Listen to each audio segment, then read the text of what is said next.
देवास जिले की कन्नौज तहसील के नीमखेड़ा में मूंग खरीदी केंद्र की मांग को लेकर किसान 4 दिनों से भूख हड़ताल पर बैठे हैं। शनिवार को किसानों ने अर्धनग्न होकर घुटनों के बल चलकर प्रदर्शन किया और फिर बैलगाड़ी ट्रैक्टर से कन्नौज सतवास मार्ग पर 1 घंटे का चक्का जाम किया। किसानों की मांग है कि गादिया, नीमखेड़ा या खारपा संस्था में खरीदी केंद्र बनाए जाएं। उनका कहना है कि क्षेत्र सिंचित है और 20 गाँव इससे प्रभावित हैं। एसडीओपी आदित्य तिवारी और तहसीलदार अंजलि गुप्ता ने मौके पर पहुंचकर किसानों से बात की। किसानों ने मंगलवार तक का समय देते हुए चक्का जाम खत्म किया, लेकिन भूख हड़ताल और धरना जारी रहेगा। बुधवार से फिर आंदोलन की चेतावनी दी गई है। तहसीलदार अंजलि गुप्ता ने कहा है कि किसानों की मांग वरिष्ठ अधिकारियों को भेजी गई है, शासन विचार कर रहा है। जो अभी चयनित वेयर हाउस है वहाँ पे हम पूरी हमारी कोशिश रहेगी, कृषि विभाग, राजस्व विभाग, अन्य लोग संबंधित विभाग है कि वहाँ पे व्यवस्थाएं सुचारू रूप से चलती रहे, वहाँ किसी को कोई दिक्कत ना आए, कोई समस्या ना आए। और जो आपकी मांग इस केंद्र को लेकर है उसको हम पुनः वरिष्ठ इस मांग को लेकर आप धरना प्रदर्शन कर रहे हैं। सोयाबीन तुलवाने के लिए हम धरना प्रदर्शन कर रहे हैं। हम किसानों को मूंग तुलवाने के लिए बहुत दूर जाना पड़ रहा है, 15-20 किलोमीटर, जबकि हमारे नजदीकी ग्राम से नजदीकी वेयर हाउस है, उसमें नहीं तुलवाते हुए कन्नौज जाना पड़ रहा है।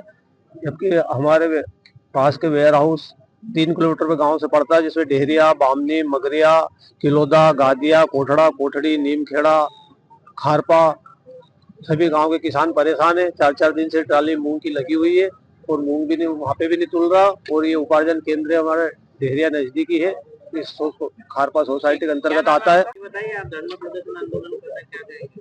हम अगले 3 दिन से भूख हड़ताल पे बैठे हैं भारतीय किसान यूनियन के बैनर तले, और शासन प्रशासन को 1 महीना पहले अवगत करा चुके हैं कि हमारा केंद्र नजदीक होना चाहिए, और ये शासन का नियम भी। और शासन भी यहाँ कहते हैं, कृषि मंत्री हमारे जो केंद्र में है शिवराज जी, कहते हैं कि किसानों को परेशानी नहीं हो, उसकी उपज केंद्र कने खोले जाए। लेकिन कन्नौज तहसील में क्या मालूम, ये नियम कानून लागू नहीं हो रहे हैं।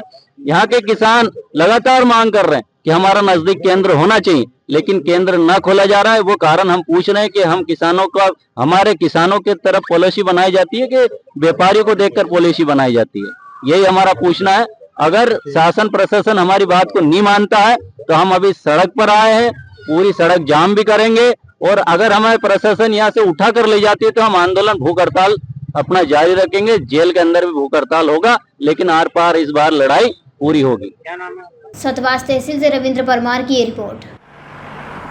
जयराम जी, किशन काका, राम राम भाई, राम राम। क्या दोनों भाई बैठ के क्या हिसाब लगा रहे हो? ऊटी लहसुन के भाव आ गए क्या?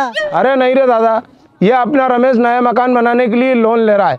हिसाब किया तो पता चला कि लोन का पैसा तो ईंट और रेती में ही पूरा हो जाएगा। और अभी तो सीमेंट लानी है, सलिया लाना है, और तो ठेकेदार को भी पैसे देने हैं। मेरे तो कुछ समझ में ही नहीं आ रहा कि कैसे बनेगा मेरा नया मकान। अरे किशन काका, कहाँ इन रेत, सीमेंट और लाल ईंटों के चक्कर में पड़ रहे हो? मेरी बात मानो तो अपने घर को बाबजी एएसी ब्लॉक से बनवाओ। इसमें ना सीमेंट और रेत की जरूरत होती है, ना ही तराई करने की झंझट। और लाल ईंटों के मुकाबले आपका मकान काफी तेजी से बनकर तैयार हो जाएगा। इससे आपके पैसे तो बचेंगे ही, साथ ही मजबूती ऐसी कि सालों साल देखने की जरूरत नहीं। और इससे आप अपना मकान ही नहीं, कुएं और खेत की बाउंड्री वॉल भी बनवा सकते हो, जिससे रोजड़ों की समस्या भी खत्म हो जाएगी। वाह भाई, ये तो कमाल की चीज है। फिर तो मैं अपना घर बाबजी ब्लॉक से ही बनवाऊंगा, और मैं अपने खेत की बाउंड्री वाल। ज्यादा जानकारी के लिए स्क्रीन पर दिए गए नंबर पर अभी कॉल करें। बाबजी एएसी ब्लॉक्स, स्टील से मजबूती।